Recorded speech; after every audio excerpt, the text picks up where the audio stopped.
What is up, FGO fans? Hello again. Welcome to another new servant analysis video. Recording this the same morning that this servant has been released. We got two 7th anniversary servants. I'm so stoked about that.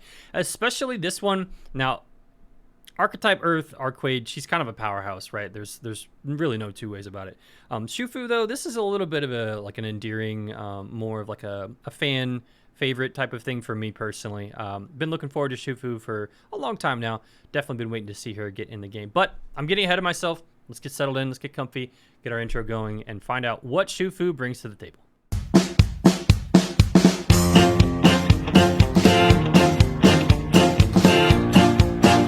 So this is Shufu. More importantly, this is a 3-star alter ego. I am a big fan of that. To me, already, that's a huge selling point. That's a huge selling point.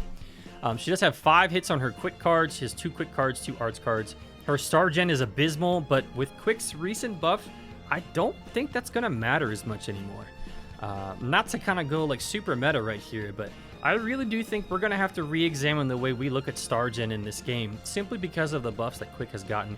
1, by using quick cards first, or 2, by using a quick chain. It really, really is something worth remarking, and I think it's going to affect how we see things like the star gen stat, not to mention star weight, because stars are going to be much more accessible and easier to pile up, right?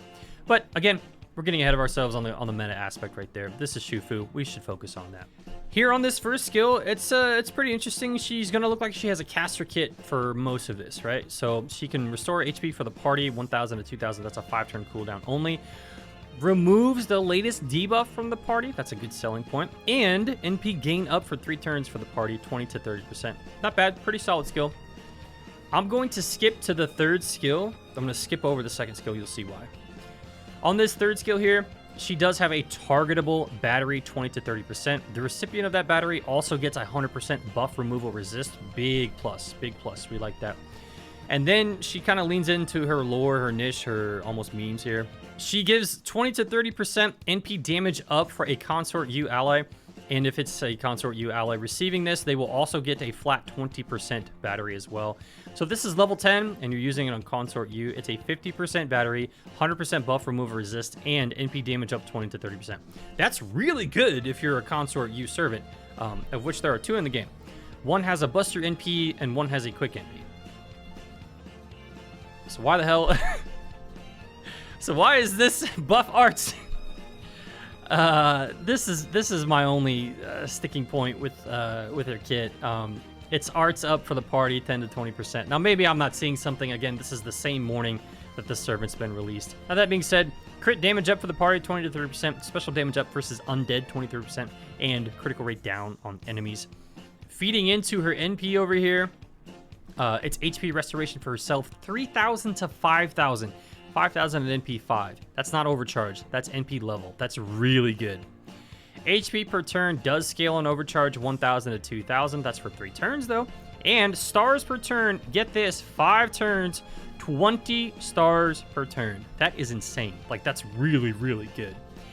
And it starts to kind of bring things together. It starts to kind of show where this servant is possibly oriented towards, right? But before we get there, before we kind of wrap it all up, let's take a look at some of the other details at hand. As far as her passives go, she does have this interesting one. I think it's called like Settlement Creation or something like that. Maybe like Settlement Establishment. But it buffs arts 8% for herself. And when she gets damaged, her NP gain is increased by 8%, right? So she gains more NP when she's damaged compared to someone without this, right? Item construction and, you know, high servant, those are fine. We've seen those before. There's also this like pro Consort U passive here. She has 20% reduced attack against Consort U because, of course, a lot of players are wondering where that was during Summer 5, but it's not a huge deal. It wasn't that bad. Her 3rd append is anti-assassin because reasons, right? It's all just telling a story here. Her traits are pretty unremarkable. She is chaotic. Her materials are also largely unremarkable. Caster and assassin materials. With it being 7th anniversary, with it being 1/2 AP, all dailies open, lots of pure prisms coming players' way. She's going to be really, really accessible to build. Not just because her mats aren't super bad at levels 8 and 9, but because of the fact that she's an extra class. Those typically are much easier and much more accessible to build anyway. She definitely follows suit. Even on her append skills down here, it's really not bad. It's really not bad. The level 9 is a little bit much, but you're probably not going to triple 10 append her. Now, someone will, I know, but probably not going to triple 10 append her. The reason that I think this is worth noting, she is an alter ego with an anti-assassin third append. That's class advantage right there, and it kind of builds up even more. There are plenty of times in which you are going against an assassin with an alter ego, potentially an undead assassin with her as an alter ego. You're looking at great damage, you're looking at great sustainability over the course of a fight with the healing as well.